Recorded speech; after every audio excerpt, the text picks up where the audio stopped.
Some women are born survivors, others are forged in fire. When Catherine Walsh buried her husband in the frozen New Mexico dirt, she thought the worst was over. She was wrong. What came next wasn't grief, it was a siege.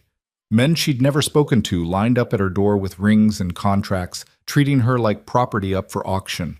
The town called her foolish for refusing, reckless, doomed. But Catherine had survived one man's fists. She'd be damned if she'd trade them for another's control. This is her story. Stay until the end, hit that like button, and comment what city you're watching from. I want to see how far Catherine's fight travels. The day Thomas Walsh died, the sky stayed blue. Catherine thought that was the cruelest part. No storm, no blood-red sunset, no sign from the heavens that her husband's body lay crushed beneath 2 tons of timber in the north pasture. Just endless, cheerful blue stretching over the scrubland like nothing had changed at all. She stood in the yard watching the men carry him past, his body wrapped in canvas so old it had gone gray. Dust coated everything, her boots, her dress, the faces of the neighbors who'd come to help. Someone was talking to her, their mouth moving, but the words slid past like water. Her hands hung at her sides, too heavy to lift. "Mrs. Walsh?" The voice belonged to Jacob Garrett, who owned the feed store. His hand hovered near her elbow, not quite touching. "Mrs. Walsh, do you have someone who can stay with you? Family, perhaps?" Catherine blinked. The question felt absurd. Family. Her mother had been dead 12 years, her father longer. Thomas had made sure she wrote no letters, kept no friends close enough to matter. That was the point of places like this. Isolation dressed up as independence. "I'll manage," she said. Garrett's face did something complicated. Pity and doubt wrestled there, and she hated both equally. "Of course," he said, backing away like she might bite. "Of course you will." The funeral happened 3 days later at the church on the edge of town, a tired building that smelled like old wood and older hypocrisy. Reverend Pritchard spoke about mercy and the mysteries of the Lord's plan, his voice rolling through the sparse crowd like he was trying to convince himself. Catherine sat in the front pew, back straight, hands folded, giving them nothing. She could feel their eyes on her, counting, measuring, already calculating what she was worth. 26 years old. No children. A failing ranch with more debt than cattle. A woman alone was a problem here, and problems needed solving. The first proposal came before Thomas was cold in the ground. Martin Coyle appeared at her door the evening after the funeral, hat in his weathered hands, his smile too wide for the occasion. He was 60 if he was a day, with tobacco-stained teeth and land that bordered hers to the west. "Mrs. Walsh." He nodded like they were old friends. "Terrible business, just terrible. Your husband was a good man." Thomas hadn't been a good man. Thomas had been a drunk who used his fists when words failed him, which was often, but Martin Coyle didn't know that, or didn't care, and Catherine wasn't about to educate him. "What do you want?" she asked. His smile flickered. "Well now, no need to be cold. I've come with a proposition, a solution to your situation." "My situation. A woman can't run a ranch alone." He said it like fact, like gravity. "It's not natural, not safe. You need a man's hand here, Mrs. Walsh, and I'm prepared to offer mine. Marry me. I'll take on your debts, manage the land properly, and you'll want for nothing." Catherine stared at him. The gall of it nearly stole her breath. "I buried my husband this morning," she said slowly. I know." Martin waved a hand like she was being dramatic. "But practicality waits for no one. Think about it. My land plus yours? We'd have the biggest spread in the county. You'd be taken care of." "Get off my property." His face hardened. "You're making a mistake. I've made plenty. One more won't kill me." She shut the door in his face and stood there, shaking, until she heard his horse ride away. But Martin Coyle was just the beginning. Over the next 2 weeks, they came like locusts. Young men and old, widowers and bachelors, some she recognized from town and others she'd never seen before. Each one had the same offer wrapped in different words: marriage as transaction, safety as cage. Henry Bullock offered her stability and God's grace. Samuel Chen promised she'd never have to work again. Even Peter Larson, barely 22 and still pimpled, showed up stammering about duty and partnership, though his eyes kept dropping to her neckline. She turned them all away. The town noticed.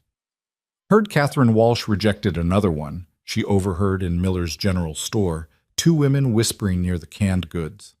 That's what, 5 now? 6, the other corrected. Martin, Henry, Samuel, Peter, that Clayton boy, and just yesterday, William Thorne. What's wrong with her? William's got money, a fine house. She could do worse. Pride, the first woman said with certainty. She thinks she's better than honest proposals. Mark my words, she'll come crawling back when winter sets in and she's starving. Catherine kept walking, kept her face blank, kept her basket light because she could only afford flour and salt anyway. Let them talk. Their opinions couldn't hurt her worse than Thomas's fists had. But the land could. The ranch, if you could call it that, sprawled across 200 acres of stubborn New Mexico scrubland. The house was barely standing, more gaps than walls in places. The barn leaned like a drunk. Fences sagged.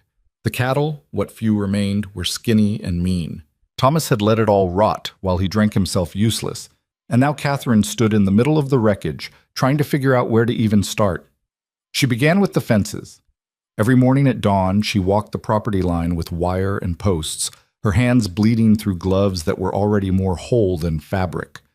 The work was brutal. The posts fought the rocky soil, the wire cut her palms, and her back screamed by noon.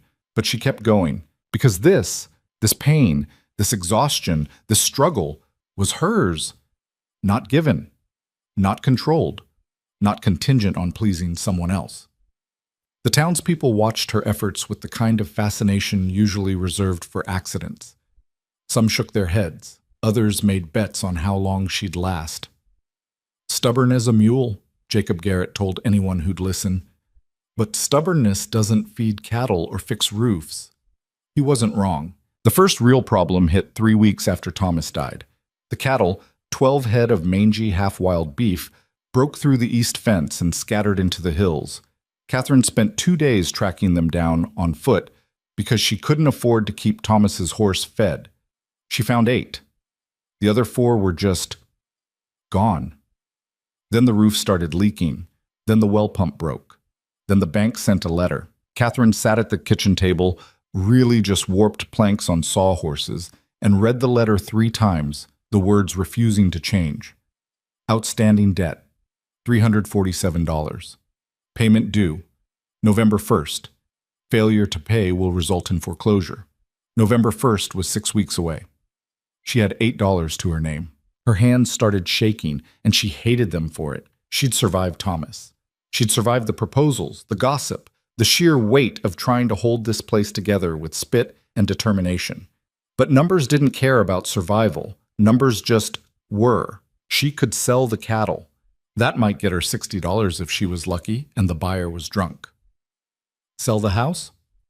Nobody wanted a shack with more problems than rooms. The land itself had value, but selling it meant losing everything. And what would she do then? Beg one of those men to reconsider? Live on charity in a town that already despised her choices? Catherine pressed her palms against her eyes until light sparked. Think, she whispered. Think. But the only thought that came was dark and familiar. Maybe they were right. Maybe I can't do this. She shoved it away. Morning came cold and gray, October announcing itself with frost that killed what was left of her pathetic garden. Catherine stood in the yard, breath misting, and surveyed her kingdom of ruin. The barn door hung crooked. The chicken coop had 3 chickens left, down from 12. The fence she'd spent weeks repairing already sagged in 2 places. And she was so tired. Mrs. Walsh! She spun, heart jumping. A man stood at the edge of her property, tall and lean, his hat pulled low. He raised one hand in a gesture that might have been greeting or apology. Didn't mean to startle you, he said. Catherine's hand moved instinctively to her hip, where Thomas used to keep a gun, but the gun was long soled, and her hip was empty. Who are you? She demanded. Robert Jackson. He stayed where he was, didn't advance. I've got the spread about 5 miles south, near the canyon. She knew the place. Decent land, or it had been. She'd heard it was struggling too, though not as badly as hers. What do you want? The question came out harsh. She was so sick of men wanting things. Robert Jackson tilted his head slightly, considering. When he spoke, his voice was quiet, almost careful. Nothing, he said. I was riding the fence line and saw you working. Thought I'd check if you needed help. I don't. All right. He nodded. Easy. No argument. Started to turn away. Wait. He stopped.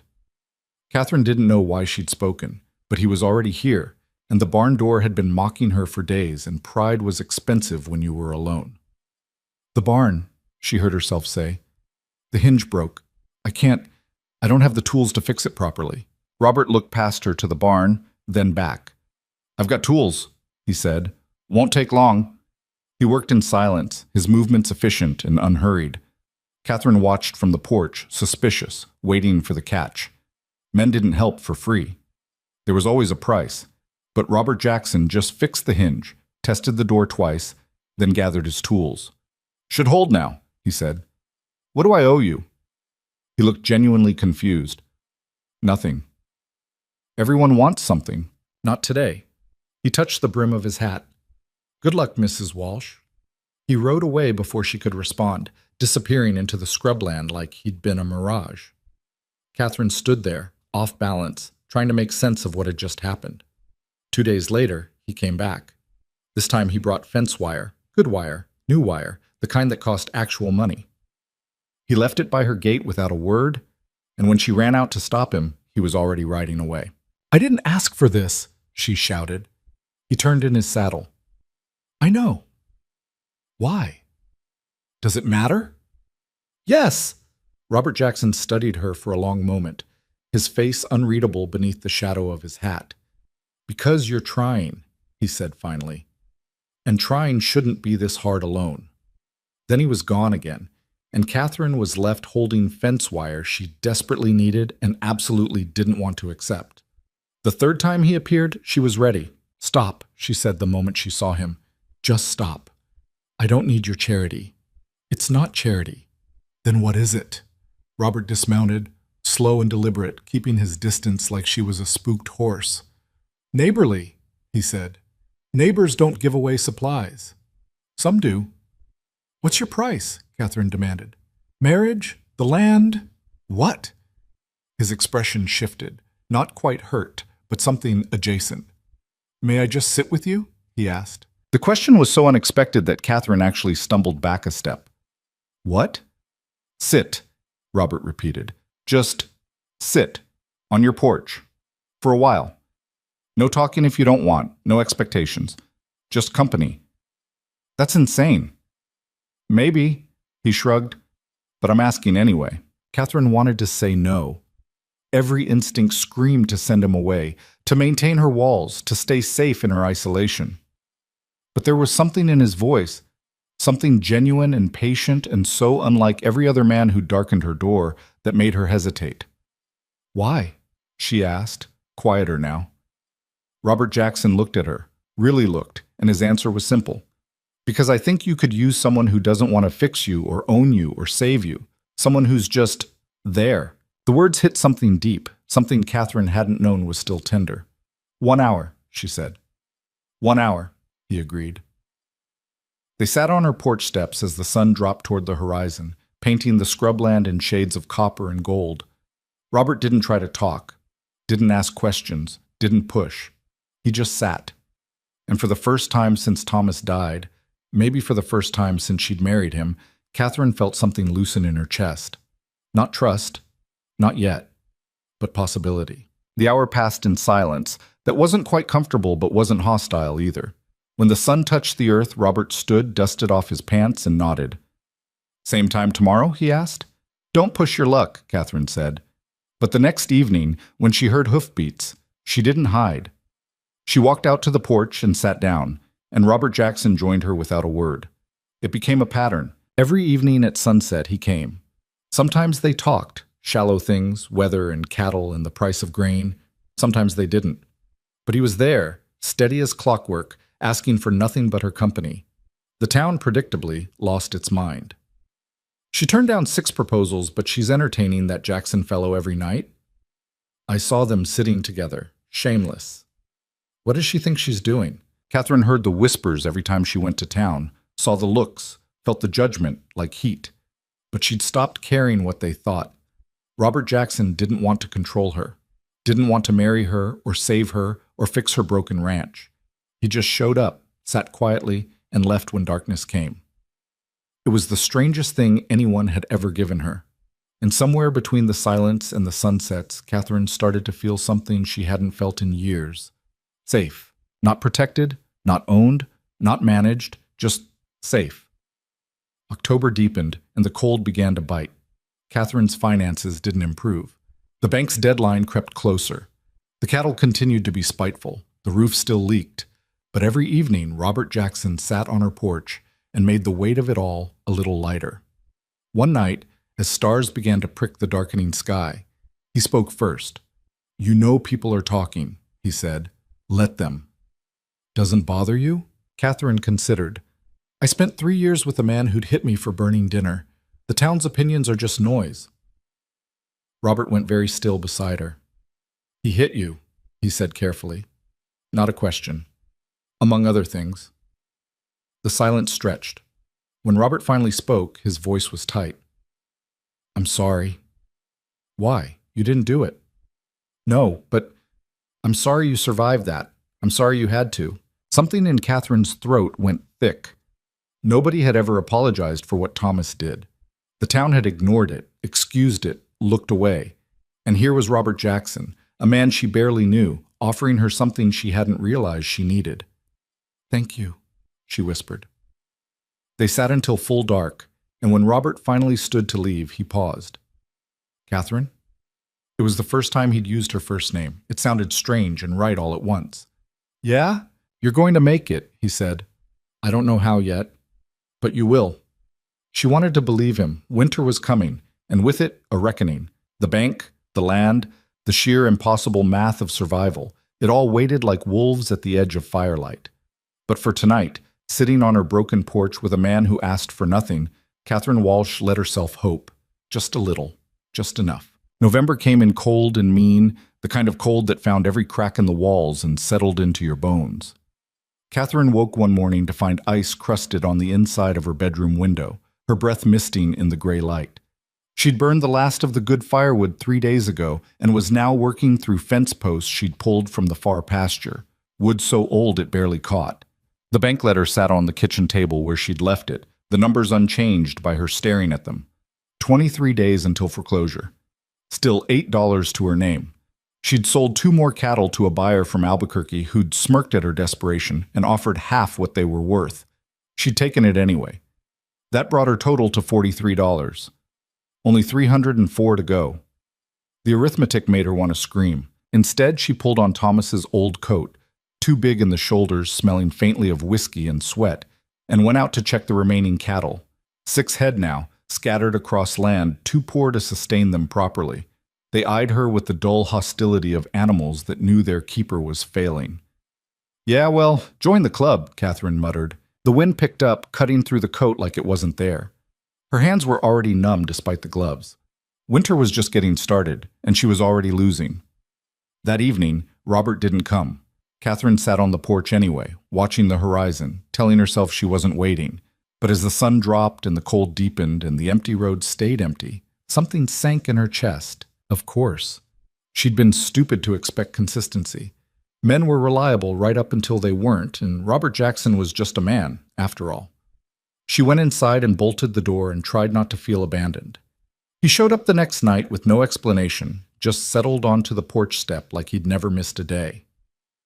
"You weren't here yesterday," Catherine said before she could stop herself. "Horse threw a shoe. By the time I walked back and got him sorted, it was too late to ride over." Robert glanced at her. "Should have sent word. I'm sorry." The apology was so simple, so absent of excuse or deflection, that Catherine didn't know what to do with it. "It's fine," she said. "It's not. You thought I wasn't coming back. I didn't think anything." "Catherine." She looked at him then, really looked. His face was tired, lines etched deeper than they should be on a man probably only 35. His hands, resting on his knees, were scarred and rough. This was someone who knew hard work, hard seasons. Someone who understood failure because he'd tasted it.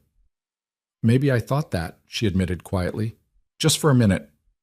"Fair enough," Robert nodded. "But I'll be here, long as you'll have me." Why?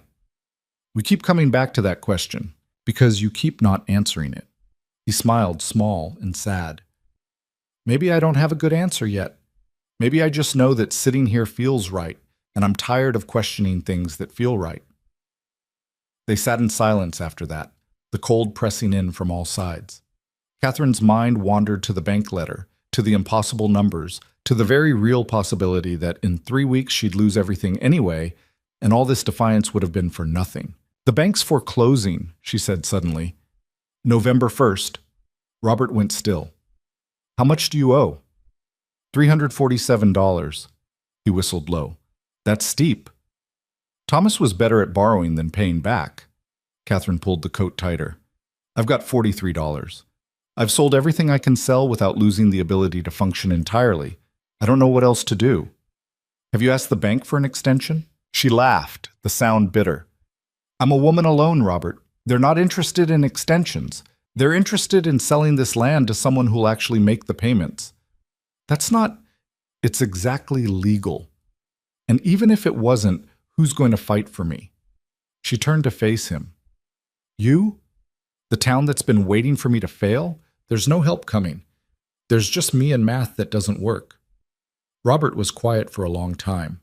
When he finally spoke, his voice was careful. What if it wasn't just you? Catherine's stomach dropped. No. You don't know what I was going to say. I know exactly what you were going to say, and the answer is no. She stood, anger flaring hot. I'm not marrying you or anyone else to save this place. I'd rather lose it. I wasn't offering marriage. Robert stayed seated, hands still loose on his knees. I was going to suggest a loan. That stopped her. What? A loan. I've got some money saved. Not much, but enough to help. You could pay me back when you're able. That's... Catherine struggled for words. That's insane. You barely know me. I know you're trying to survive something that would have broken most people. I know you'd rather starve than give up your independence. I know you're honest. He shrugged. That's enough. And if I can't pay you back, then we'll figure it out. That's not how loans work. Maybe not at a bank. Robert finally stood, facing her in the near dark. But between neighbors? Between friends? Yeah, that's exactly how they work. Friends. The word felt foreign. Catherine turned it over in her mind, testing the weight of it. I can't accept that, she said. Why not? Because I won't be in debt to another man. I won't owe someone my survival. Robert absorbed that, nodding slowly. All right, I understand. Do you? Yeah, his voice was soft. I do. But Catherine, pride's expensive, and Winter doesn't care about it. She wanted to argue, wanted to tell him she'd find another way, that she didn't need anyone, that she'd figure it out like she'd figured out everything else. But the words stuck in her throat because they were lies, and they both knew it. Let me think about it, she said finally. Take your time. But time was the one thing she didn't have. The next week brought the first real snow, 3 inches that fell overnight and turned the world white and quiet. Catherine woke to find one of the chickens frozen dead in the coop, and when she went to start a fire, the chimney was blocked by something, probably a bird's nest, and filled the house with smoke instead of heat. She spent 2 hours on the roof in the bitter cold, trying to clear the blockage with a stick while her hands went numb and her eyes watered.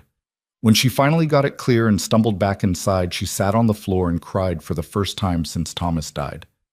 Not dramatic sobs, just quiet, exhausted tears that she couldn't hold back anymore. She was so tired. Tired of fighting, tired of struggling, tired of trying to prove something to people who didn't care if she lived or died. And for what? To keep a ranch that was killing her? To maintain independence that felt more like isolation every day? Maybe they'd all been right. Maybe she should have just married Martin Coyle or Henry Bullock or any of the others and let them deal with the weight of survival. The thought made her sick, but it didn't go away. Robert found her like that, sitting on the floor, tear-stained and covered in soot, the house still cold despite the now working chimney. Door was open, he said from the threshold. I got worried. Catherine didn't have the energy to be embarrassed. Chimney was blocked. He took in the scene, her on the floor, the soot everywhere, her raw hands, and something shifted in his expression. When's the last time you ate? He asked. She couldn't remember. This morning? Maybe. That's not an answer.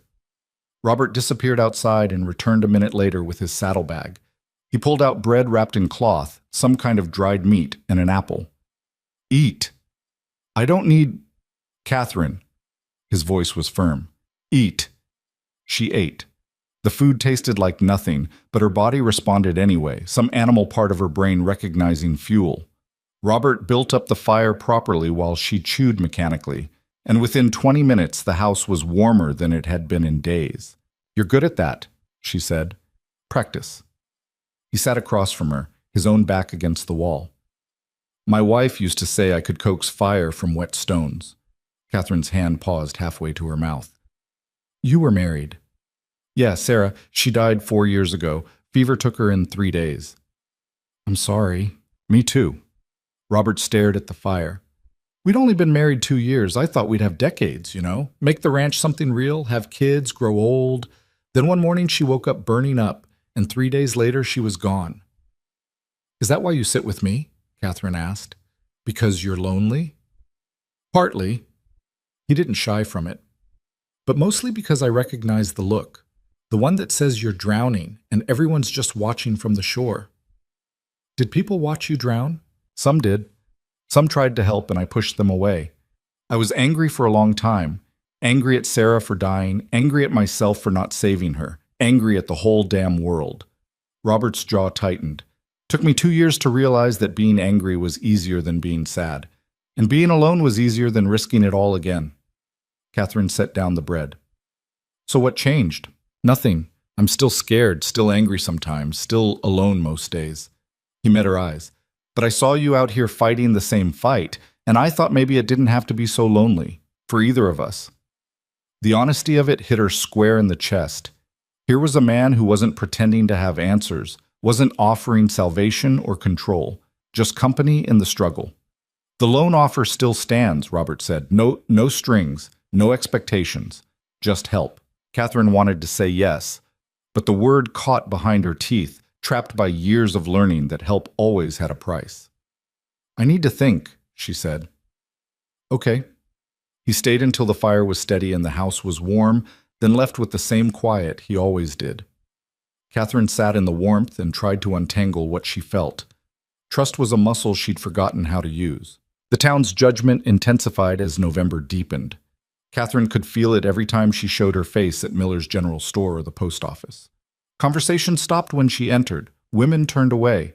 Men stared with open contempt. She was breaking the rules, rejecting good offers, entertaining a widower without supervision, clinging to land she clearly couldn't manage. In their eyes, she was either stubborn or stupid, and neither was forgivable. Mrs. Walsh. Jacob Garrett cornered her by the flour sacks one afternoon. Might I have a word? If it's quick. He glanced around, lowered his voice. I've heard concerning things. About you and Robert Jackson. Have you? He's at your property every evening. People are talking. Let them talk. It's not proper, Garrett insisted. You're a widow. He's a bachelor. Without a chaperone, without marriage intentions. It's none of your business. Catherine picked up a small sack of flour she couldn't afford. Is there anything else? Garrett's face reddened. You're destroying your reputation. My reputation was destroyed the day I turned down Martin Coyle. At least now I'm doing it on my own terms. She paid for the flour with coins she'd found in the couch cushions and walked out into the cold November air. Her hands were shaking again, but not from weakness this time. From rage. These people, these small judgmental people, thought they had a right to her choices, to her life, to her body and her land and her future. And the worst part was that some of them genuinely believed they were helping, protecting her from herself. Hey! Robert was leaning against the post outside the store, his horse tied nearby. You look like you want to hit something. Garrett's concerned about my reputation. Ah. Apparently we're scandalous. Robert's mouth twitched. Should I stop coming by? No? The word came out fierce. You're the only person in this town who treats me like a human being instead of a problem to solve. If that's scandalous, then scandalize me. He smiled then, real and warm. Yes, ma'am. They walked their horses down the main street together, and Catherine could feel every eye on them. She lifted her chin and met their stares. Let them look. Let them judge. She was done caring, but the judgment had teeth. 2 days later, the bank sent another letter. This one wasn't just a reminder. It was a threat, written in cold legal language that basically said, pay or leave. Catherine read it 3 times, each word a nail in the coffin of her independence. November 1st was 10 days away. She had $43 and no prospects for more. The math was done. She'd lost. That night when Robert arrived, she was sitting on the porch with the letter in her lap and something dead in her eyes. Catherine. She handed him the letter without speaking. He read it, his face going hard. This is over. She cut him off. It's over. I tried, and I failed, and it's over. No. Yes. Catherine stood, the letter falling from her lap. I can't make $300 appear out of thin air, Robert. I've sold everything. I've worked until my hands bled. I've begged the bank for extensions and been denied. There's nothing left to do except accept it. Accept the loan. No. Catherine, please. I said no. The words exploded out of her. Don't you understand? If I take your money, I'm just trading one cage for another. I'll owe you. And owing means depending, and depending means losing control. And I can't do that again. I can't. Robert stood too, his face stricken. It's not like that. I'm not trying to control you. Not yet. But money changes things. Help becomes obligation. Obligation becomes expectation. And I've lived that story already. I'm not Thomas. I know you're not, Catherine's voice cracked. But I'm still me, and I can't forget what I learned. I can't just trust because you've been kind for a few weeks. Trust got me 3 years of bruises and a husband who drank away our future. I won't risk it again. The silence that fell between them was vast and aching. What will you do? Robert asked finally. I don't know. Find work somewhere. Leave New Mexico. Start over. She laughed without humor. Apparently I'm good at starting over. And the ranch? The bank can have it. Let them sell it to someone who knows what they're doing. Robert looked at her for a long moment, something working behind his eyes. When he spoke, his voice was measured, careful. What if it wasn't a loan? Robert, what if it was a partnership? Catherine froze. What? A partnership. You need money. I need... He paused, choosing words. I need a reason to care about something again. My ranch is barely functioning because I stopped giving a damn after Sarah died. I've got money sitting in a bank doing nothing because I can't seem to invest it in my own future. But you've got fight, you've got vision, you know what this land could be. That's insane. Probably. Robert stepped closer. But think about it. We pool resources, combine the ranches, share the work, share the profits, share the risk. You maintain your independence because you're not dependent on me. You're working with me, as an equal. Catherine's mind reeled. That's not how partnerships work between men and women. Then we'll make new rules. The town will lose its mind. The town's already decided you're scandalous. Might as well earn it. She wanted to say no. Every instinct screamed to reject it, to maintain her walls, to keep herself safe through isolation. But as she stood there in the cold November twilight, looking at Robert Jackson's tired, honest face, Catherine realized something. She was going to lose the ranch anyway. That was done. The only question left was whether she lost it while still alone, or whether she took a chance on something different. I want it in writing, she said. Robert blinked. What? A partnership. In writing, legal, with terms that specify equal ownership, equal decision-making, and an exit clause if either of us wants out. Catherine's voice steadied. I'm not doing this on a handshake and good intentions. If we're partners legally, protected. A slow smile spread across Robert's face. Deal. I'm serious. I know, that's why I'm smiling. Most men would balk at giving a woman equal say. You're not most men. No, Robert agreed, I'm not. They shook hands there on the porch, Catherine's small cold hand swallowed by his larger scarred one, and something shifted in the air between them. Not romance, neither of them was ready for that, but possibility, partnership, a third option beyond marriage or solitude. The lawyer in town, Harold Chen, nearly fell out of his chair when they explained what they wanted. A partnership, he repeated slowly, between you and Mrs. Walsh. For both ranches. That's right. Robert sat forward in his chair. Equal ownership, equal profit share, equal say in all decisions. Chen turned to Catherine. Mrs. Walsh, do you understand what this means? You'd be legally binding yourself to Mr. Jackson's debts as well as assets. I understand. And you're comfortable with this arrangement? More comfortable than marriage, Catherine said flatly. Chen's eyebrows climbed toward his hairline, but he was professional enough not to comment. Very well. I'll draw up the papers. It'll take a few days. We need it by November 1st, Robert said. That's 6 days away. Then work fast. Chen looked between them, clearly trying to decide if they were brilliant or insane. I'll do my best. They left the office together, and Catherine felt something unfamiliar stirring in her chest. Not quite hope. Hope was still too dangerous. But maybe its younger sibling, possibility. You really think this can work? She asked as they walked to where their horses were tied. I think we're both too stubborn to let it fail, Robert said. That's got to count for something. Stubbornness isn't a business plan. No, but it's a start. The town's reaction to the partnership was exactly as explosive as Catherine had predicted. Within hours of them visiting Chen's office, the news had spread like wildfire.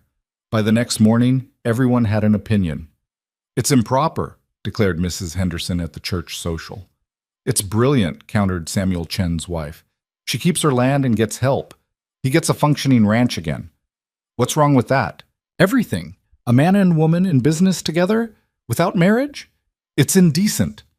Catherine heard about it secondhand from Robert, who'd stopped by the saloon for a drink and gotten an earful from half the town's men. Martin Coyle says you've bewitched me, Robert reported, amused. Henry Bullock thinks I'm a fool. Peter Larson just looked confused. And what do you think? Catherine asked. I think we're going to prove them all wrong. The papers were ready on October 30th, the day before the bank's deadline. Catherine and Robert sat in Chen's office as the lawyer walked them through each clause, each provision, each carefully worded protection. This section here ensures that if the partnership dissolves, assets are divided equally, Chen explained. And this clause specifies that neither party can sell or mortgage the combined property without written consent from both parties. What about decision-making? Catherine asked. All major decisions require mutual agreement. In the event of a dispute, you'll bring in a neutral arbitrator. I've suggested myself, if you're both amenable. Catherine looked at Robert. He nodded. We're amenable, she said. Chen pushed the papers across the desk. Then, if you'll both sign here, here, and here, we'll make it official. Catherine picked up the pen, her hand steady. This was it. The moment she either trusted someone again or lost everything. She thought about Thomas, about his fists and his fury. She thought about the town's judgment, the failed ranch, the impossible cold of doing everything alone. Then she thought about Robert Jackson sitting on her porch in silence, asking for nothing, offering everything. She signed her name. Robert signed next to her, his signature bold and clear. Congratulations, Chen said. You're now legal partners. They walked out of that office as different people than they'd walked in. The ranch, both ranches, now legally one, wasn't saved yet. But it had a chance. They had a chance. So, Robert said as they stood on the street in the weak October sunlight. Partners. Partners, Catherine echoed. What now? She thought about the bank payment due tomorrow, about the combined resources they could now pool, about the work ahead. It was still enormous, still terrifying, still likely to fail, but for the first time in months she wasn't facing it alone. Now we get to work, Catherine said. Robert smiled. Yes, ma'am. They rode back to Catherine's ranch, their ranch now, side by side, and the evening sun painted everything gold. Winter was still coming, the town would still talk, the land would still fight them every step, but Catherine Walsh was done surviving alone. She had a partner now, and maybe, just maybe, that would make all the difference. The bank took the payment with barely concealed disappointment. Catherine watched the clerk count out the money. $347 exactly, pooled from Robert's savings and what little she'd scraped together, and marked the account current. No smile, no congratulations, just a stamped receipt and a curt nod. You're paid through December, the clerk said. Next payment due January 1st. Understood. Catherine folded the receipt carefully and tucked it into her coat pocket. Behind her, Robert stood quiet, his presence a steady weight at her back. They walked out into the November chill, and Catherine felt simultaneously lighter and heavier. The immediate crisis was over. But now came the harder part, actually making the partnership work. "Well," Robert said as they untied their horses, "we bought ourselves 2 months, and 2 months to prove we're not completely insane." "Speak for yourself. I've made peace with being insane." Catherine surprised herself by laughing. Felt rusty, unused, but real. They rode to Robert's ranch first because Catherine had never seen it, and they needed to take inventory of what they were working with. The place sat in a shallow valley 5 miles south of Catherine's property, protected from the worst winds by low hills. The house was bigger than hers, better built, but it had the hollow feeling of a place where someone had stopped caring. "I haven't done much with it since Sarah died," Robert admitted as they dismounted. "Kept the basics running, but that's about it." Catherine could see it in the details. Fences mended but not replaced, a barn door that hung slightly crooked, gardens gone to weeds. The bones were good, but the spirit had gone out of the place. "How many head of cattle?" she asked. 22. Maybe 23 if that heifer in the north pasture didn't die over the summer. Combined with her 6, that gave them 28, maybe 29 cattle. Not enough to be profitable, but enough to build on. Chickens? Dozen or so. I'm not entirely sure. They kind of do their own thing. Catherine walked the property with him, noting what needed work and what could wait. The well was good, the barn structurally sound despite the crooked door, the pasture land decent. With both properties combined, they had 400 acres, enough to support 50 head comfortably, 70 if they managed it right. "We need more cattle," she said. "We need money to buy more cattle." "Can we breed what we have?" Robert considered. "Maybe, but breeding takes time, and we need income before January. The bank won't care about future cattle." Catherine chewed her lip, thinking. "What about horses? What about them? You've got that big mare, the one with good lines. I saw her when we rode in, and I've got Thomas's old gelding. He's mean, but he's sound. We could breed them, sell the foal come spring." "Horse breeding's risky. Foals can die, mares can have complications. Everything's risky," Catherine cut him off. "But a good foal could bring in $60, $70. Maybe more if we're lucky."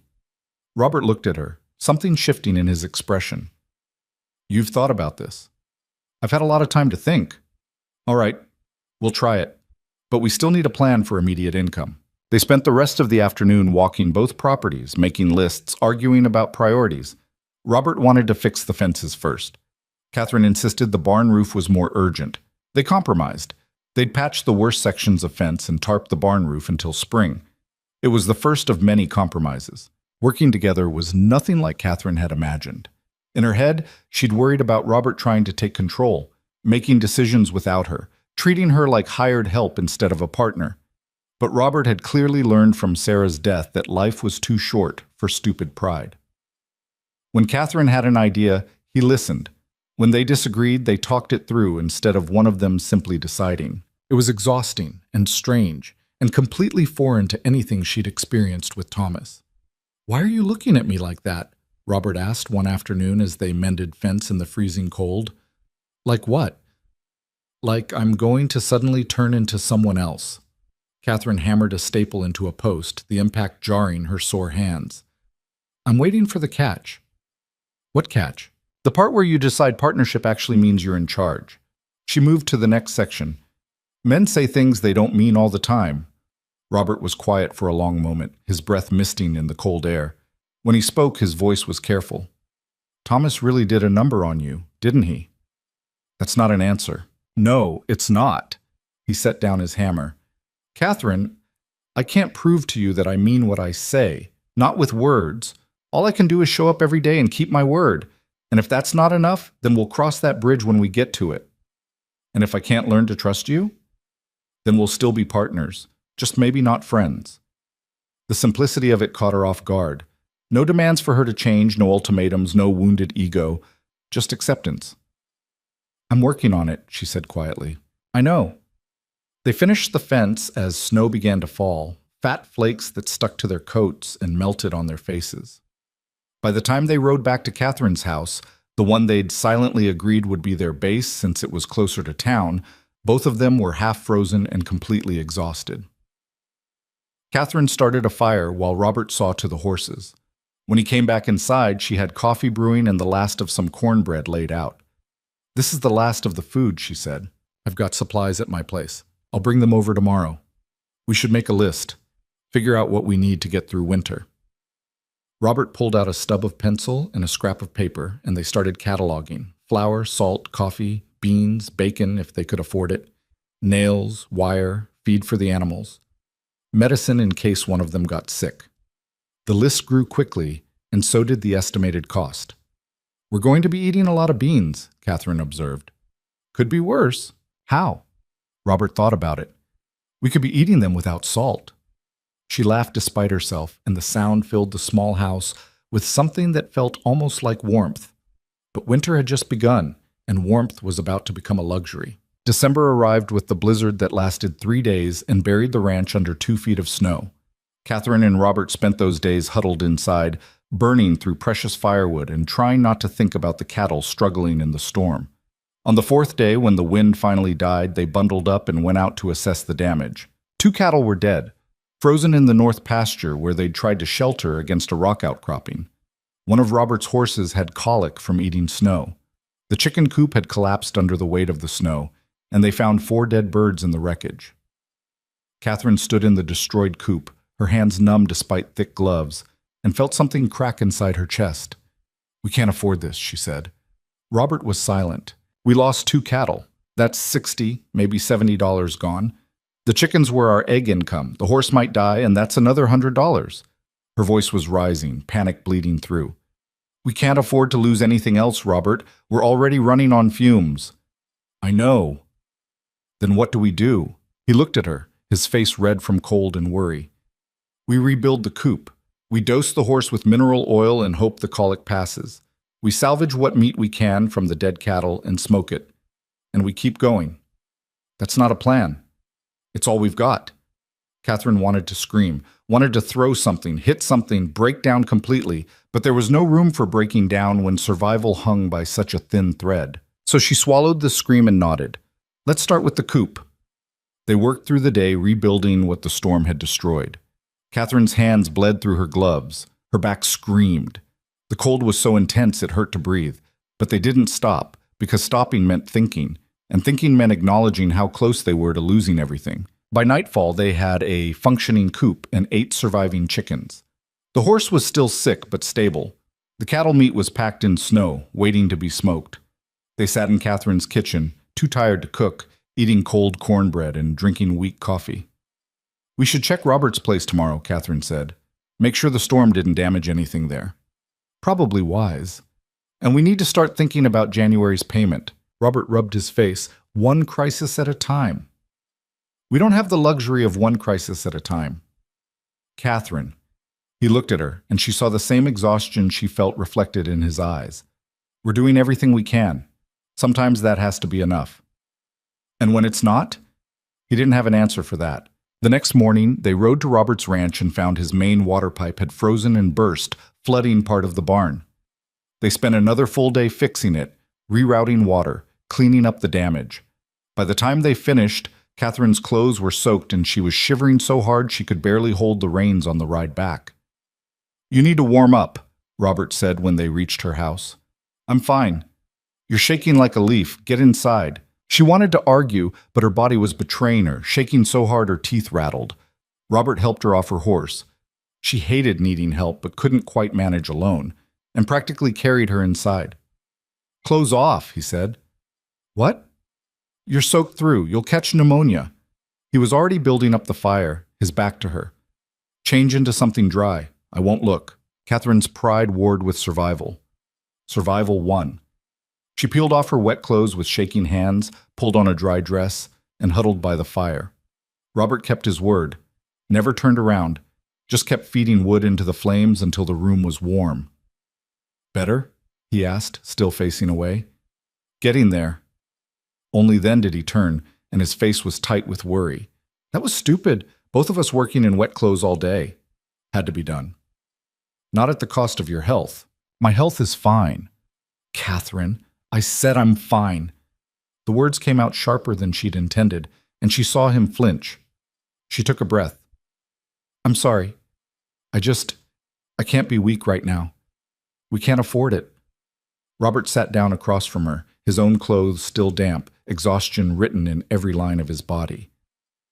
You're not weak, he said quietly. You're human. There's a difference. Humans die out here. So do people who won't admit they have limits. They stared at each other across the fire, and Catherine felt something shift between them, some acknowledgement of how tenuous this all was, how easily it could fall apart. I'm scared, she admitted. All the time. I'm scared we're going to lose everything anyway, and this partnership will have been for nothing. Me too, Robert said. Really? Every damn day. I'm terrified I'm going to fail you the way I failed Sarah. Catherine's throat went tight. You didn't fail Sarah. She got sick. I know that in my head. But my heart, he tapped his chest, my heart says I should have done something. Anything. And now I'm watching you work yourself to death trying to save this place, and I'm terrified history is going to repeat itself. I'm not going to die. You don't know that. Neither do you. They sat in the firelight, two broken people trying to build something functional from the pieces of their shattered lives. It shouldn't work. By all logic, it was doomed to fail. But Catherine was tired of logic. We'll make it, she said. How do you know? Because we're too stubborn to die quietly. Robert laughed, the sound rough but genuine. Yeah, I guess we are. Christmas came and went unmarked. They couldn't afford celebration, couldn't spare the time or resources for anything beyond basic survival. But on Christmas Eve, Robert showed up with a scraggly pine branch he'd cut from the hills and a single candle. Thought we should mark the day somehow, he said, almost embarrassed. Catherine stared at the branch, at the flickering candle, and felt something warm bloom in her chest. It was small and probably foolish, but it was something. Thank you, she whispered. They sat together that evening, the candle burning on the table between them, and talked about nothing important. Childhood memories, favorite foods, places they'd never been, but might like to see someday. It was the first time since the partnership began that they weren't talking about work or problems or the ever-present specter of failure. It was, Catherine realized, the first time in years she'd felt almost peaceful. But peace, like everything else out here, was temporary. The well failed on December 28th. Catherine went out to draw water for the morning and found the bucket coming up empty. She tried again. Still empty. Panic rose in her throat as she peered down into the darkness and saw nothing but dry stone. Robert! Her voice cracked. Robert, the well's dry. He came running from the barn, took one look at her face, and his own went pale. He checked the well himself, dropping a stone and counting the seconds until it hit bottom. It took too long. Way too long. It's dropped, he said. The water table's dropped below the well depth. Can we dig it deeper? Not in winter. The ground's frozen solid. Then what do we do? Catherine heard her voice rising, hysteria creeping in. We can't survive without water. The animals can't. There's a spring on my property, Robert interrupted. About a mile from here. We'll have to haul water. A mile? Every day? In this cold? You have a better idea? She didn't, and that was the worst part.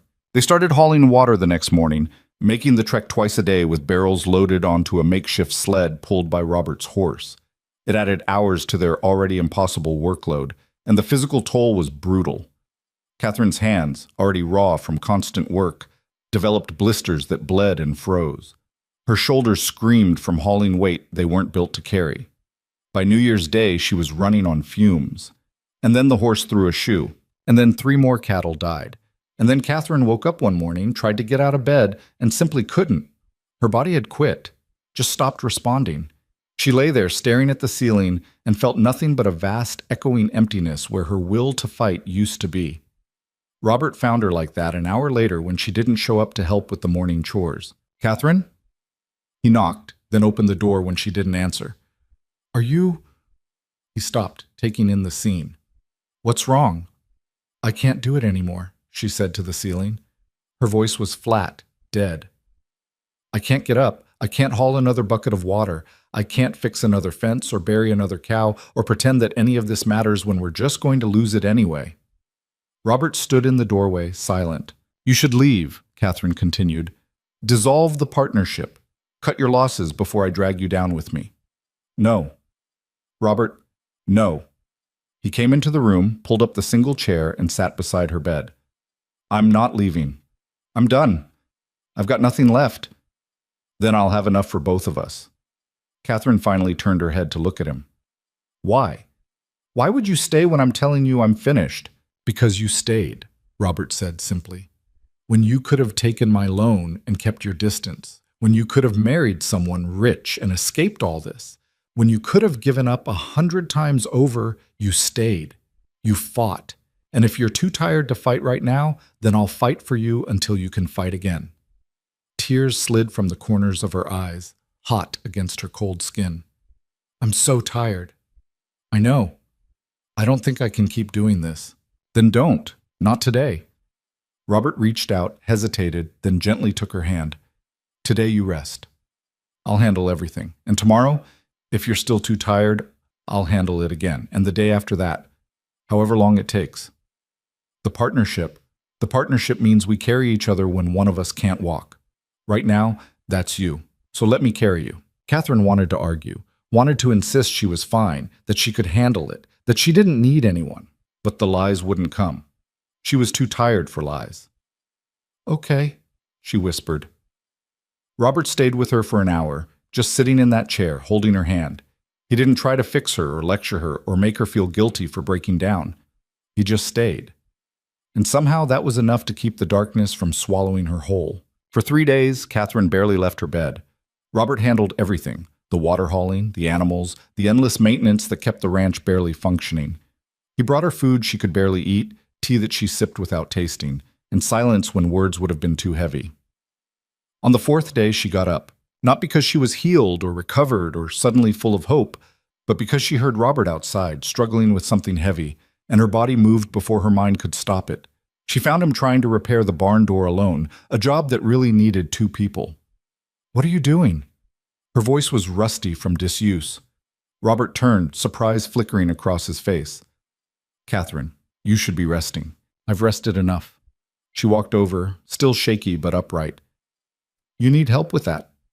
I can manage. Robert. He looked at her, really looked, and whatever he saw made him nod. Yeah, I could use help. They worked together in the weak January sunlight, and Catherine felt something shift inside her. Not hope. She wasn't ready for hope yet, but maybe acceptance.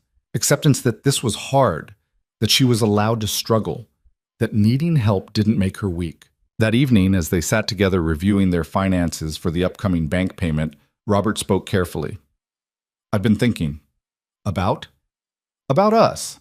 This partnership. He set down the ledger. It's not working the way we planned. Catherine's stomach dropped. You want out. No, I want more. I don't understand. Robert turned to face her fully. We're barely surviving because we're splitting ourselves between 2 properties, 2 houses, 2 sets of responsibilities. We're wasting time and resources traveling back and forth. What if we consolidated? You mean live in the same house? Yes. Catherine's mind raced. People already talk if we're living together without being married. Let them talk. We're already scandalous. Might as well be practical, too. Which house? This one. It's closer to town, and honestly, I hate going back to my place. Too many ghosts. Catherine understood ghosts. Her whole life with Thomas was a ghost that haunted every corner of this house. What about appearances? She asked. What about survival? Robert countered. Catherine, we're trying to run a 400-acre ranch with 2 people. That's hard enough without adding unnecessary complications. If we're in the same place, we can coordinate better, work more efficiently, actually have conversations that don't require riding 5 miles. He wasn't wrong. The logistics alone would save them hours every day. Separate rooms, Catherine said. Of course. And if it doesn't work, then we go back to the way it was. No harm done. Catherine thought about it.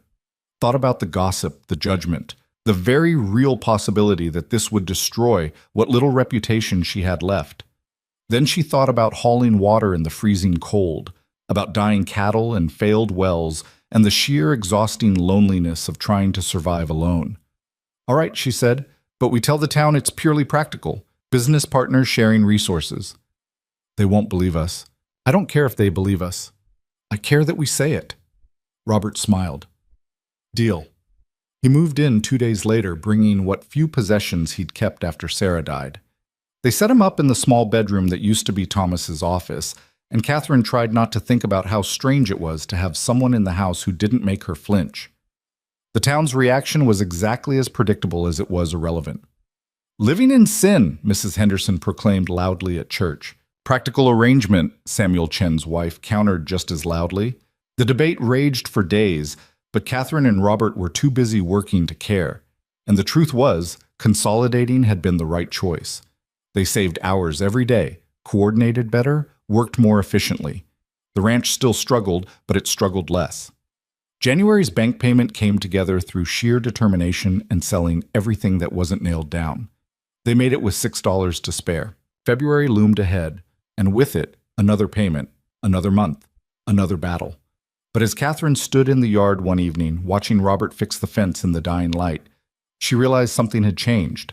She wasn't alone anymore. And maybe, just maybe, that meant they had a chance. Spring came late and grudging, the winter refusing to release its grip until well into March. But when it finally arrived, it brought something Catherine had almost forgotten existed. Possibility. The first green shoots appeared in the pastures, tender and stubborn, pushing through the last patches of dirty snow. The cattle, lean from the hard winter but alive, began to put on weight. And Robert's mare, the one they'd bred back in November, started to show. "She's definitely carrying," Robert said one morning, his hand on the mare's swollen belly. "Should foal sometime in April." Catherine watched from the fence rail, coffee cup warming her hands. "That's assuming nothing goes wrong. Always the optimist. Someone has to be realistic.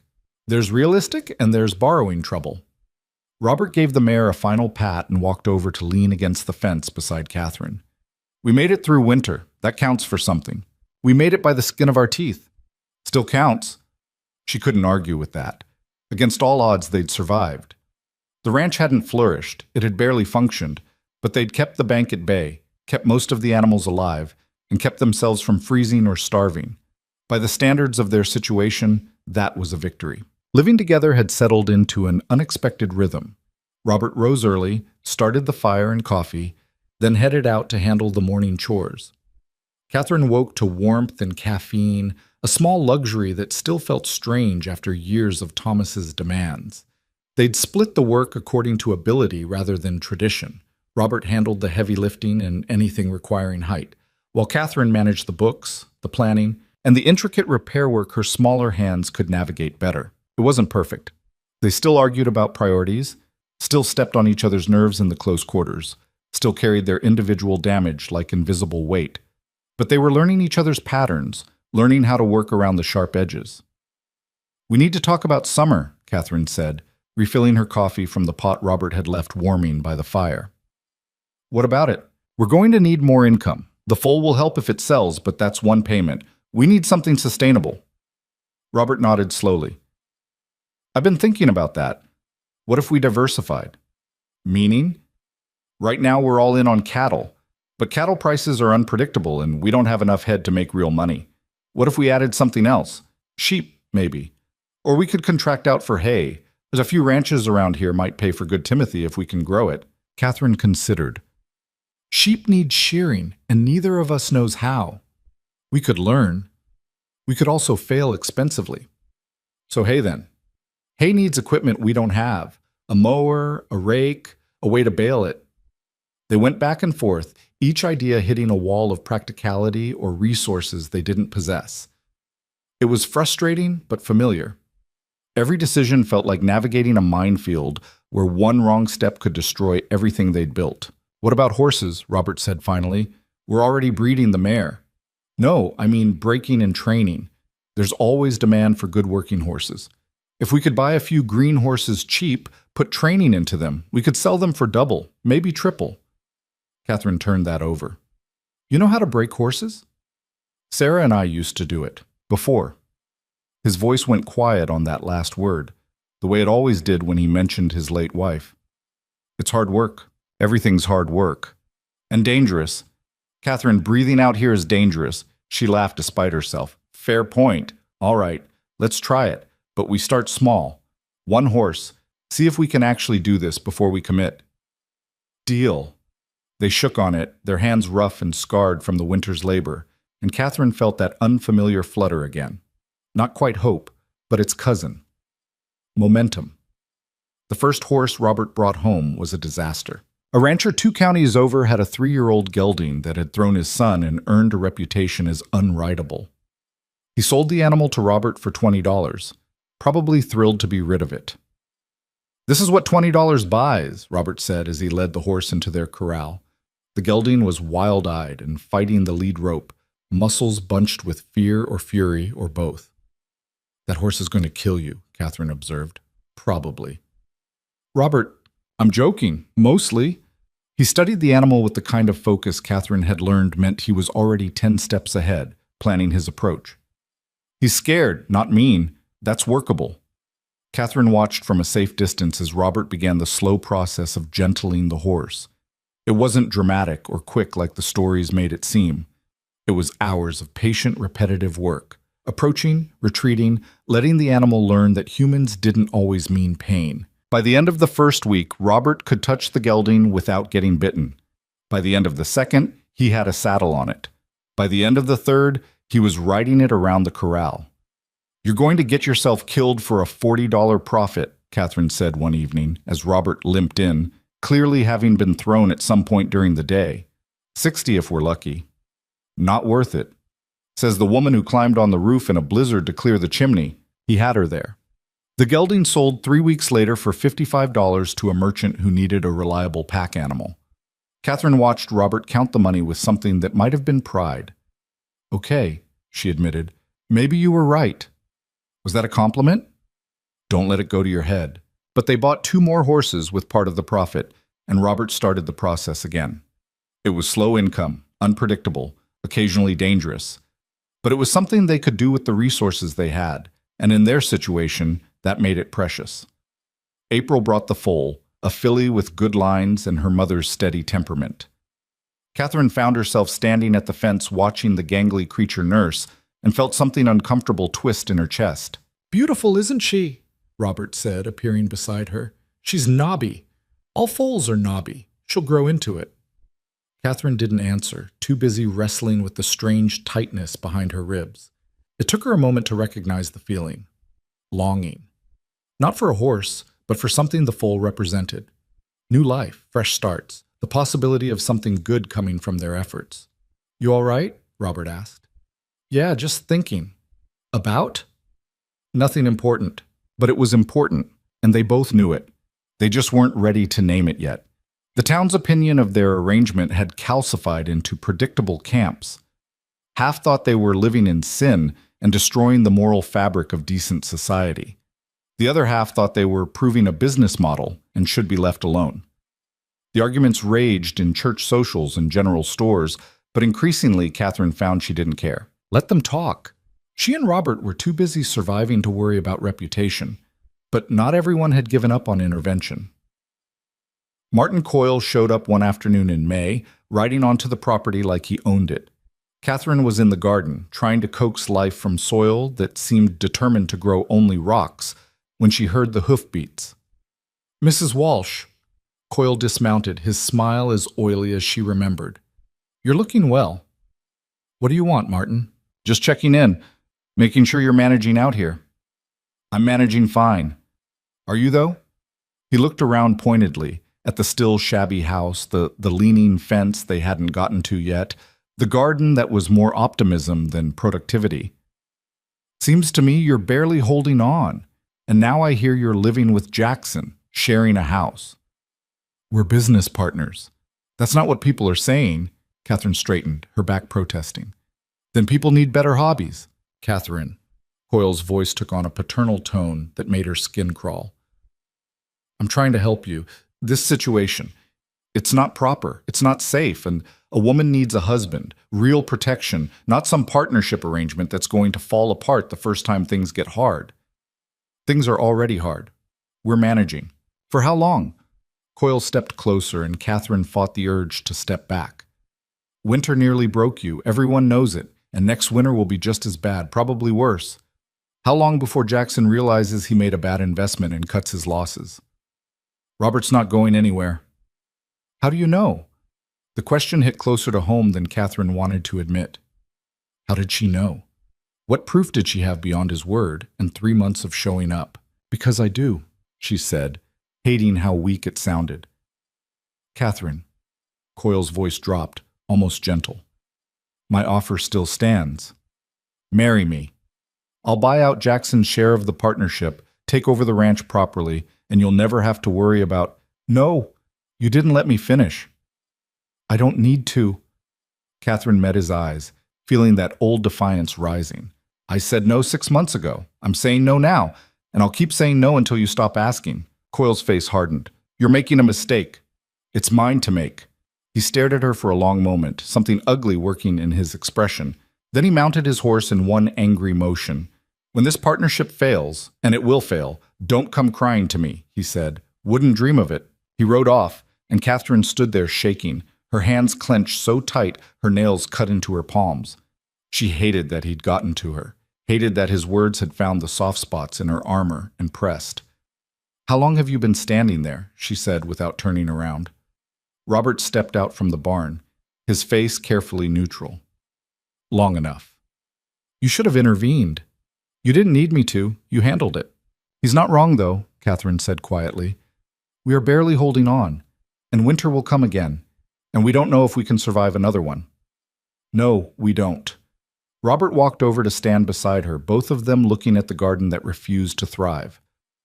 But we didn't know if we'd survive the last one either, and here we are. That's not a plan.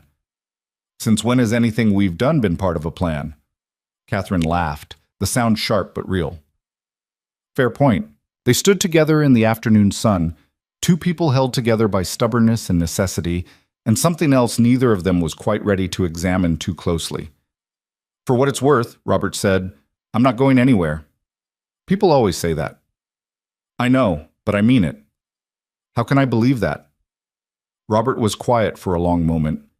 When he spoke, his voice was rough with something Catherine couldn't quite name. Because you're the first thing that's made me want to stay since Sarah died. This ranch, this partnership, it's given me a reason to care again. And I'm not walking away from that. Catherine's throat went tight. Robert, you don't have to say anything. I just needed you to know. He walked back to the barn, leaving Catherine standing in the stubborn garden with tears threatening and her heart doing complicated things in her chest. Summer brought better weather and worse problems. The cattle started dying again, not from cold this time, but from some kind of illness no one could identify. They lost 4 head in 2 weeks, each death a financial blow they couldn't afford. We need a veterinarian, Catherine said after they buried the 4th cow. Can't afford one. We can't afford to keep losing cattle. Robert wiped sweat and dirt from his face, exhaustion written in every line of his body. What do you want me to do, Catherine? We're already running on fumes. There's no money for a vet. Then we make money. How? I don't know, but we figure something out because we don't have a choice. They were both frayed, both scared, both reaching the end of their patience with a situation that seemed designed to break them. The argument that followed was their worst yet. Loud and mean and full of things they'd both been holding back for months.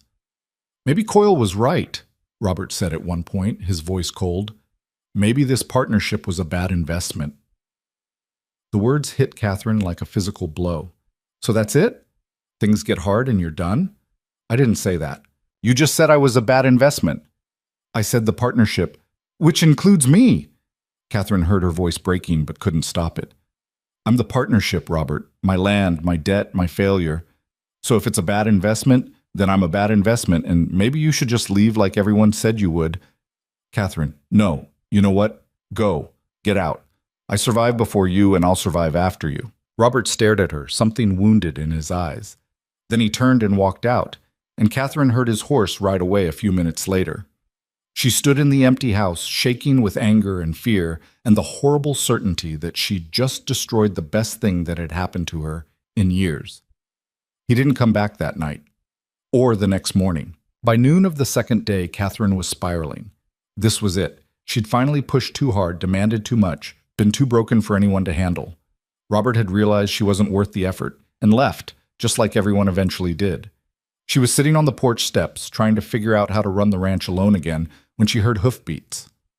Robert rode in looking exhausted and determined, with a man Catherine didn't recognize following behind. "This is James Rivera," Robert said without preamble. "He's a veterinarian from Santa Fe. Cost me $30 to get him here, but he's going to look at the cattle." Catherine stood, her heart doing something complicated. You came back." "Of course I came back." Robert dismounted, his eyes meeting hers. "I said I wasn't going anywhere. Did you really think one fight would change that?" "I know what you thought, and I'm sorry I said what I said. The partnership's not a bad investment. It's the best decision I've ever made." He looked at her steadily. "You're the best decision I've ever made." Rivera cleared his throat. "Should I come back later?" "No," Catherine said quickly, wiping at her eyes. "No, please. The cattle are in the south pasture." Rivera examined the sick cattle while Catherine and Robert stood together in awkward silence. Finally, Catherine spoke. "I'm sorry, too, for telling you to leave. You were scared." "That's not an excuse." "No, but it's an explanation." Robert's hand found hers, rough and warm. "We're going to fight, Catherine. We're two stubborn people under impossible pressure. But fighting doesn't mean leaving. It just means we're both still here, still trying." "I don't know how to trust that." "I know. So I'll just keep showing up until you do." Rivera interrupted before Catherine could respond, but she held on to Robert's hand a moment longer, something shifting and settling in her chest. The diagnosis was anthrax, a bacterial infection that could wipe out the entire herd if not contained. Rivera gave them a treatment protocol: isolate the sick animals, burn the bodies of the dead ones, disinfect everything. "This is going to cost you," he warned. "The medicine alone is expensive." "How much?" Catherine asked. $40, maybe $50. Robert and Catherine exchanged glances. They didn't have $40. They barely had $4. "We'll figure it out," Robert said.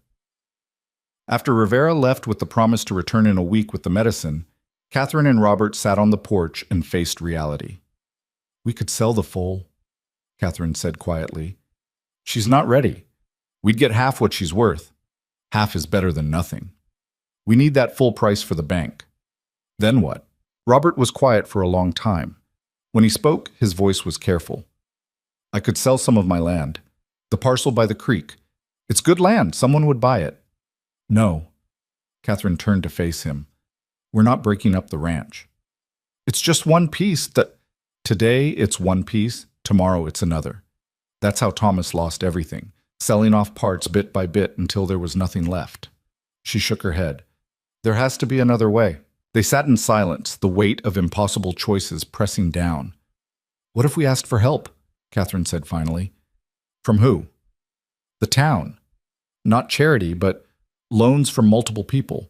Small amounts that are easier to pay back." Robert looked skeptical. "The same town that thinks we're living in sin? The same town that has farmers and ranchers who understand that disease doesn't respect judgment. Anthrax in our herd could spread to theirs. They have a vested interest in helping us contain it." It was a long shot, but it was something. They spent the next 2 days visiting every ranch and farm within 10 miles, explaining the situation and asking for help. Some doors slammed in their faces. Others offered sympathy, but no money. But a few, enough, understood the threat and were willing to loan small amounts with reasonable terms. Jacob Garrett surprised them by offering $10. Samuel Chen's wife added 5 more. Even Peter Larson, the stammering boy who'd proposed to Catherine, contributed $3 with a shy smile. "Heard you're doing good work out there," he said. "Both of you." By the end of the week, they'd cobbled together $42. Enough for the medicine and a little left over. Rivera returned as promised, treated the sick cattle, and left strict instructions for care. "Check them twice daily. Any signs of relapse, you send for me immediately."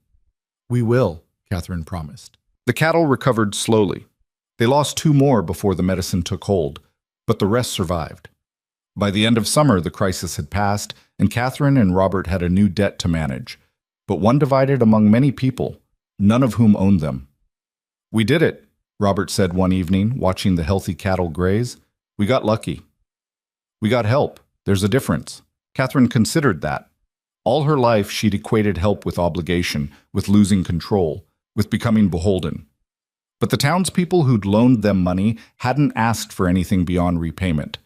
They'd helped because it was practical, because it protected their own herds, because maybe, just maybe, some of them were starting to see that Catherine and Robert were building something worth preserving.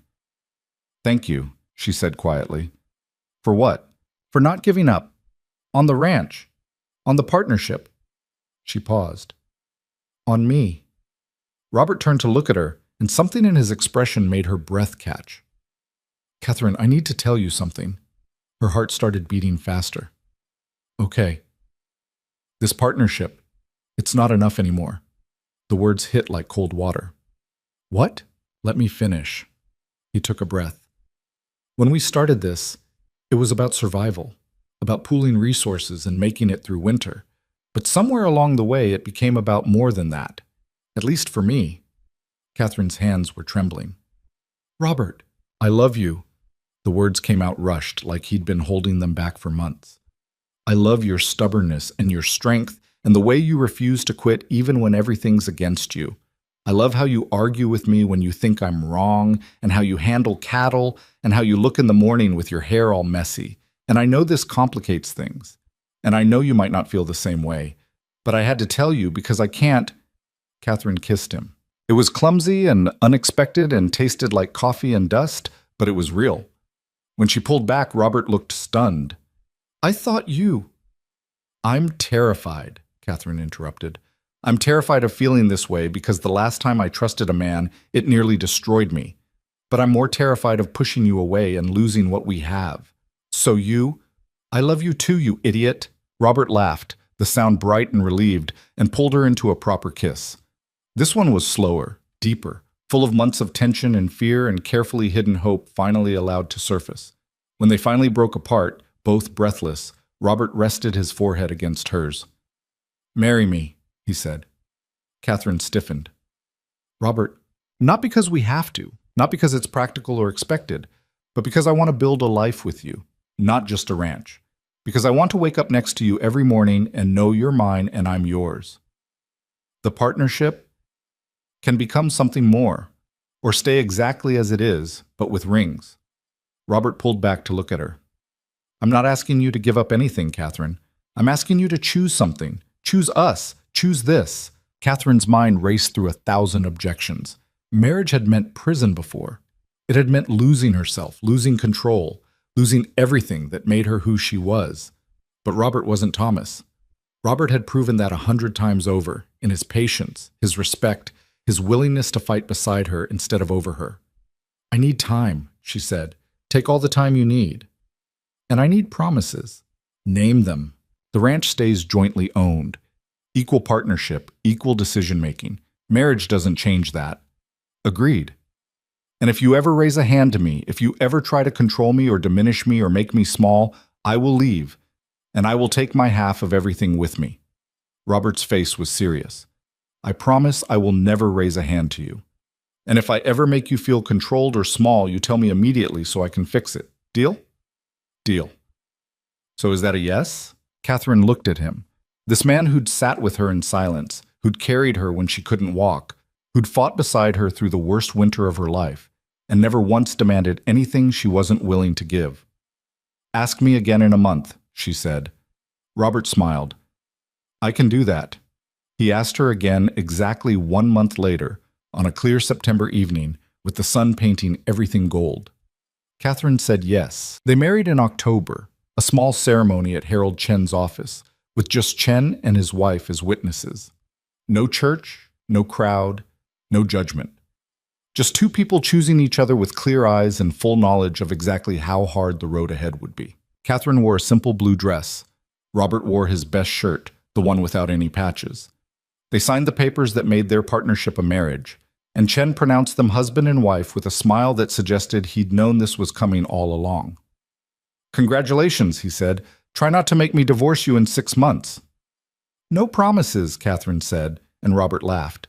They rode back to the ranch together as the sun set, and for the first time since Thomas died, Catherine felt something she'd almost forgotten: peace. Not the absence of struggle, there would always be struggle, but the presence of someone to struggle alongside. That night, Robert carried her over the threshold of the house that was truly theirs now, and Catherine let herself be carried, let herself trust, let herself fall into something she'd spent so long protecting herself against. Love. Messy and complicated and absolutely terrifying. But theirs. Marriage didn't fix anything, which was exactly what Catherine had expected and somehow still found disappointing. The morning after their wedding, she woke to the same leaking roof, the same ornery cattle, the same impossible arithmetic of trying to make a ranch profitable. The only difference was the ring on her finger, a simple silver band Robert had bought with money they probably shouldn't have spent, and the man sleeping beside her, his face soft in the early light. Catherine studied him for a moment, this person she'd chosen to tie her life to. He was snoring slightly, one arm thrown over his head, completely unaware that she was having a small crisis of faith. What had she done? What if this was a mistake? What if— "You're thinking too loud," Robert mumbled without opening his eyes. "I'm not thinking anything." "You're definitely thinking something. I can hear the gears grinding from here." Catherine huffed. "I was just wondering if we made the right choice." That got his eyes open. He turned to look at her, sleep-rumpled and concerned. "Are you having regrets?" "I don't know. Maybe. Ask me after coffee." Robert pulled her close, and Catherine let herself be held, her head against his chest where she could hear his heartbeat. Steady, reliable there. "For what it's worth," he said quietly, "I think we made the right choice, but I also think we're allowed to be scared about it." "You're scared?" "Terrified. I'm married to a woman who could probably run this ranch better without me, and I'm constantly worried I'm going to mess it up." Catherine pulled back to look at him. "You really think I could run it better without you? You ran it alone for months before I showed up." "I was failing. You were surviving. There's a difference." They lay there in this growing light, two imperfect people trying to build something functional from broken pieces, and Catherine felt the panic settle. Not disappear. She didn't think it would ever fully disappear, but become manageable. "Coffee?" she said. "Coffee," Robert agreed. The ranch demanded their attention before they'd finished their first cup. One of the horses had gotten into the feed barn overnight and gorged itself, and now it was colicking badly. Robert spent the morning walking the animal in circles while Catherine measured out mineral oil and tried not to think about what losing another horse would cost them. "This is a terrible honeymoon," she said as Robert passed by on his 10th lap. "Could be worse." "How?" "Could be raining." As if summoned by the words, the sky opened up. Within minutes, they were both soaked, the horse was miserable, and Catherine was laughing despite everything because of course this was their honeymoon. Of course. The horse survived, though it took most of the day. By evening, Catherine and Robert were exhausted, filthy, and standing in their kitchen eating cold beans straight from the pot, because neither of them had the energy to cook. "We should probably consummate this marriage at some point," Robert said between bites. Catherine snorted. "Romantic." "I'm just saying we've got a legal obligation. We have a colicky horse and 3 hours of sleep between us. The legal obligation can wait." "Fair enough." They fell into bed that night too tired for anything but sleep, and Catherine decided that was fine. They had time. They had the rest of their lives to figure out the complicated parts. The first real test of their marriage came 3 weeks later when Catherine discovered she was pregnant. She'd suspected for a few days, the nausea, the exhaustion that went beyond normal ranch work tiredness, the way her breasts hurt when she moved too fast. But she'd pushed the thoughts away because getting pregnant now, when they were barely holding the ranch together, when they'd just gotten married, when everything was still so fragile, it was terrible timing. She told Robert over breakfast, the words coming out flat and scared. "I'm pregnant." His fork stopped halfway to his mouth. "You're sure?" "Pretty sure. I've been sick every morning for a week and my cycle's late." Robert set down his fork carefully. "How do you feel about it?" "Terrified. We can't afford this. We couldn't afford anything we've done." "This is different. This is a person, Robert. A whole human being who's going to need things we don't have. We'll figure it out." "That's not a plan." "Catherine." Robert reached across the table, took her hand. Look at me. We'll figure it out, just like we've figured out everything else. What if we can't? Then we'll fail together. But I don't think we will. Catherine wanted to believe him, wanted to trust that somehow they'd make it work. But the numbers in the ledger told a different story. Barely breaking even, debts still outstanding, winter coming again. I'm scared, she whispered. Me too. But also, Robert's face did something complicated. I'm happy. Is that okay? To be scared and happy at the same time? Catherine felt tears threaten and blinked them back. Yeah, I think that's okay. The pregnancy changed things in ways both practical and profound. Catherine could no longer do the heavy lifting, which meant Robert's workload doubled. She got violently sick most mornings, which cut into the time they could work, and her emotions, normally kept tightly controlled, were suddenly all over the place. She cried over a dead chicken, yelled at Robert for moving her tools, sat on the porch at sunset and felt overwhelmed by the sheer beauty of the light on the hills. I don't recognize myself, she told Robert one evening after she'd sobbed over a broken wagon wheel. You're growing a person. That seems like a decent excuse for being a little off. A little? Okay, a lot. But I signed up for better or worse, and this is just weird. Not worse, just weird. Catherine laughed through her tears. This is definitely weird. The town's reaction to the pregnancy was predictably mixed. Some people were genuinely happy for them. Others muttered about the unseemly rush from partnership to marriage to baby. But Catherine found she cared less with each passing day. Let them talk. She had bigger problems. Winter came early that year, and it came hard. The first snow fell in mid-November, and by December they were buried under storms that seemed determined to finish what the previous winter had started. But this time was different. This time they were prepared. Supplies laid in, animals sheltered properly, systems in place. This time they weren't just surviving separately, they were working as a unit. And this time, when Catherine woke up bleeding in the middle of a January night, she wasn't alone. Robert! Her voice cut through the darkness, sharp with fear. Something's wrong. He was awake instantly. What is it? I'm bleeding. Not a lot, but... Her hand went to her stomach. The baby. Robert lit the lamp with shaking hands, and they both saw the blood on the sheets. Not hemorrhaging, but enough to terrify. I'll get the doctor, Robert said, already reaching for his clothes. You can't ride in this storm. I'm not losing you or this baby because of weather. Robert, I'm going. Stay in bed. Don't move. He was gone before she could argue, riding into a storm that should have kept anyone sane indoors.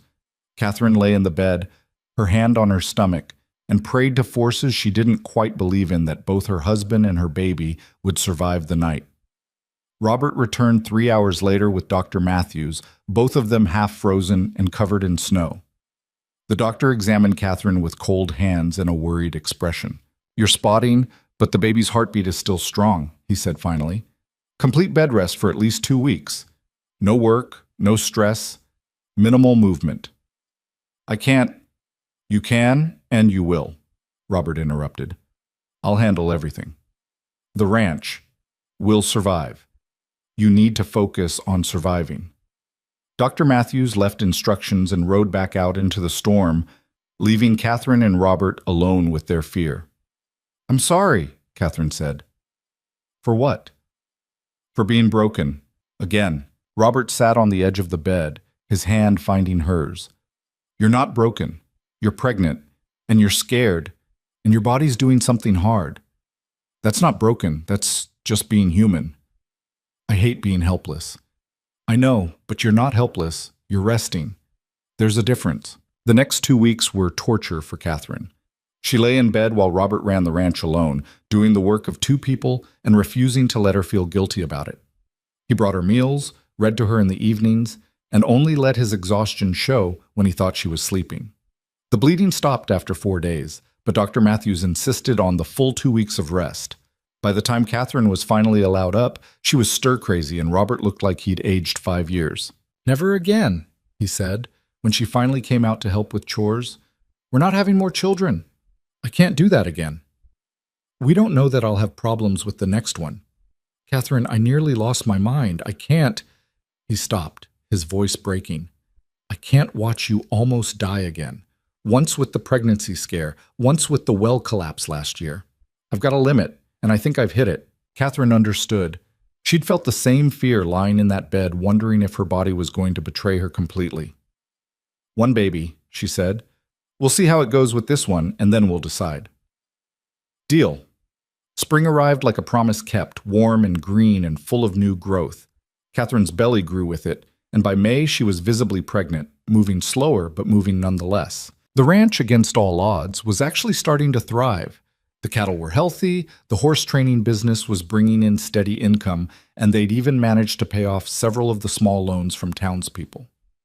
"We might actually make it," Catherine said one evening, reviewing the ledger with something approaching optimism. "Don't jinx it. I'm serious. Look, if we sell the spring calves at market price and the 3 horses Robert's training all sell, we'll have enough for the bank payment plus a cushion." Robert looked over her shoulder at the numbers. "A whole cushion? Maybe $50. In our world, that's a fortune."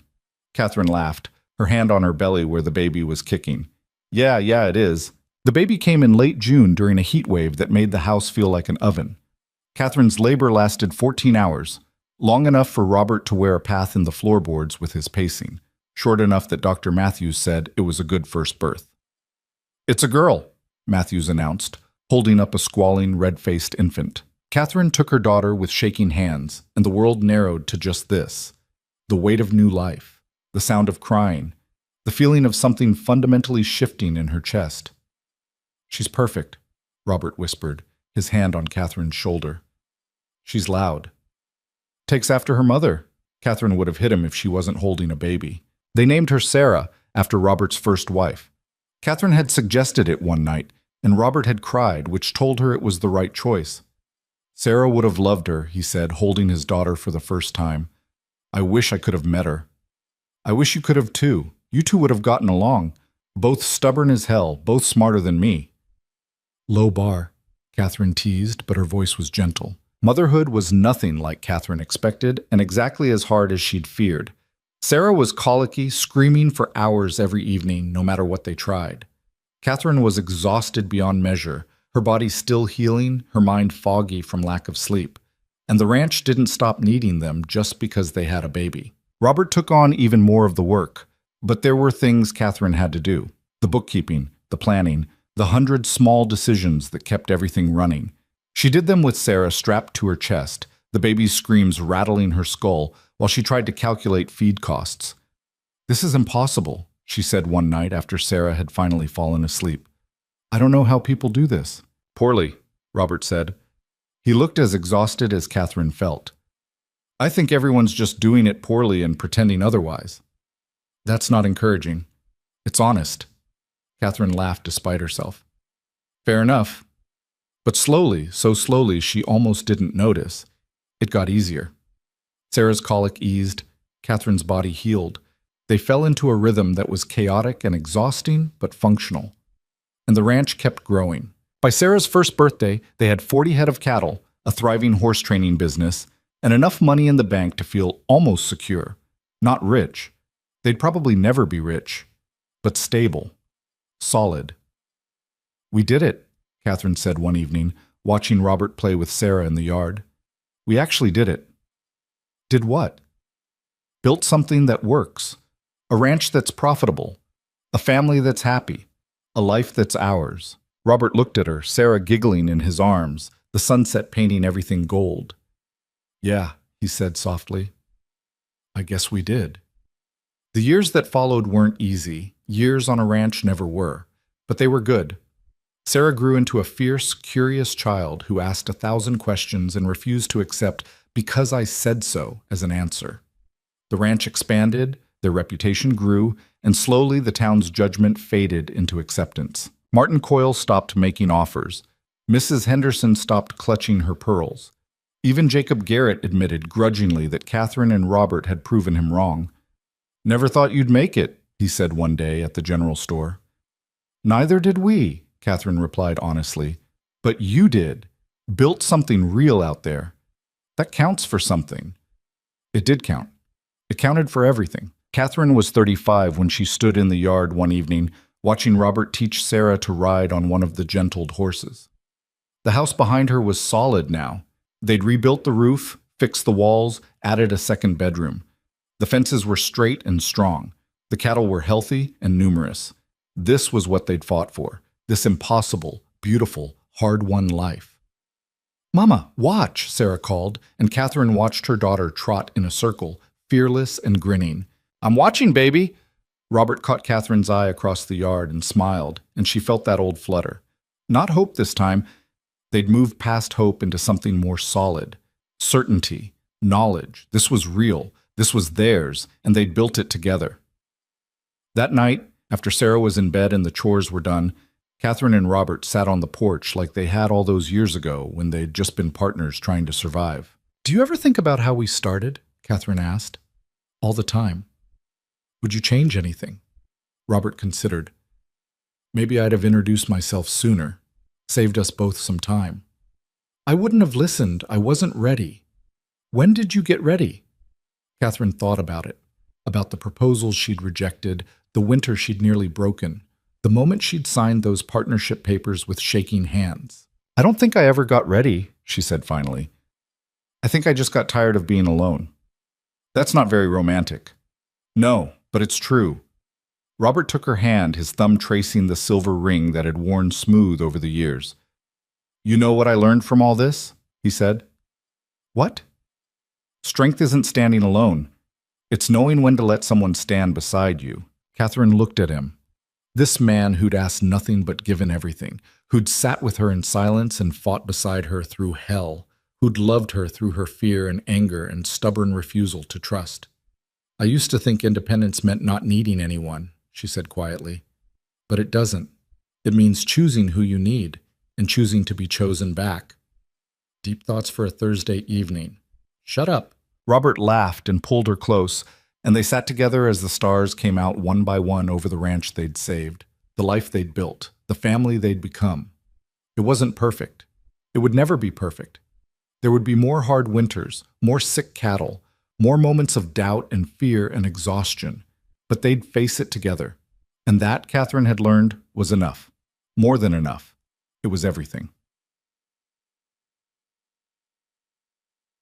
Years later, when Sarah was grown and running the ranch with her own husband, Catherine would sit on that same porch and remember. Remember the girl who'd buried an abusive husband and stood alone against the world's expectations. Remember the partnership that became friendship, that became love. Remember the simple question that had changed everything. "May I just sit with you?" The answer had been yes. Reluctant at first, then gradual, then complete. And from that, yes, from that willingness to let someone in despite all her fear, had come this entire life. This ranch, this family, this legacy of two broken people who'd refused to stay broken. Robert found her there one evening, her hair gray now, her hands gnarled from decades of work. "What are you thinking about?" he asked, settling beside her with the ease of long practice. "The beginning." "Which beginning?" "When you asked to sit with me." Robert smiled, the expression crinkling his weathered face. "Best question I ever asked. Best answer I ever gave." They sat together in the sunset, two old people who'd survived everything life had thrown at them, and Catherine felt something settle in her chest. Not peace. She'd never been good at peace, but satisfaction, completion. She'd started as a woman who refused to bend, who'd rather break than compromise her hard-won independence. And she'd learned slowly and painfully and beautifully that true strength wasn't in standing alone. It was in choosing the right person to stand beside. The sunset faded and the stars came out, and Catherine Walsh, farmer, rancher, mother, wife, sat with the man she'd chosen and thought, this is what I fought for. This is what I won.